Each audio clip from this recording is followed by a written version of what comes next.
Because even in the Bible, when we look at the first book of John, we read, "In the beginning was the Word, and the Word was with God, and the Word was God." In this first verse, there's a scientific aspect about the origin of the universe, where we understand the reality of the word as vibration, because a word is a command, a word is sound, and sound is vibration, and vibration is frequency. And the frequency of the vibration, the sound, the word of God commanding the creation of the universe is very high. It's an extremely high frequency. It's a very high frequency in order to create the universe, to make light. But there's another verse here in the first book of John, still in the first chapter, which is verse 3, that says the following. 1.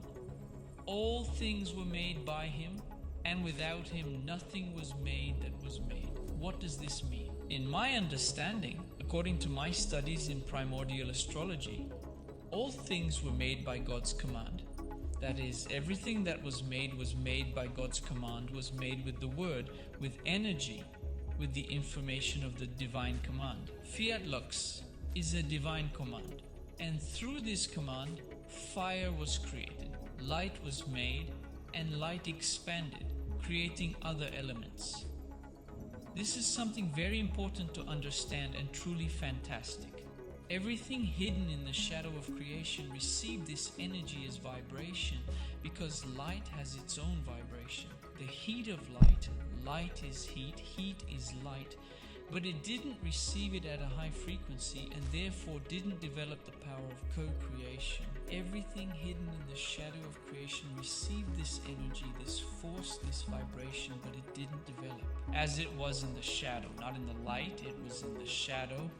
It didn't develop the power of co-creation, because the power of co-creation needs the fire of this fiat lux. That's why it's written that things made without God, without this fiat lux, couldn't multiply. Things done without divine guidance or purpose don't bear fruit or come to fruition. This is a reality we can clearly see in our world today.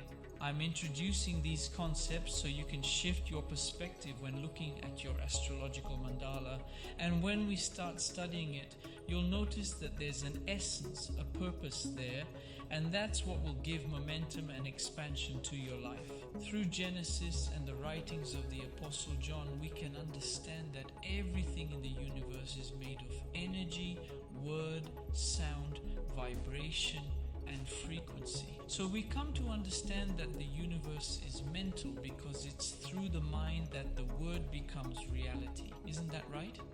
Isn't it through the mind that you think, read words, and then spread those words? Sure, some people often speak without thinking, but where does this thoughtless speech come from? Could it be from the gut, from impulses, from sheer impetuousness?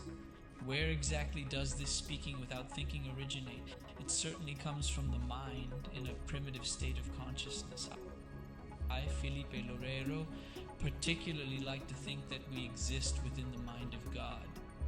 And when we strive to expand our consciousness and enhance our capacity for reasoning by enlightening our minds and dedicating our lives to the natural development of the universe itself, God uses us as instruments. That's what I believe. Let me explain it this way. When a set of neurons fire in our brain, creating a thought, and that thought triggers a physical action, this entire reality unfolds. It's the same in the mind of God. Can you grasp that concept? I understand that this entire reality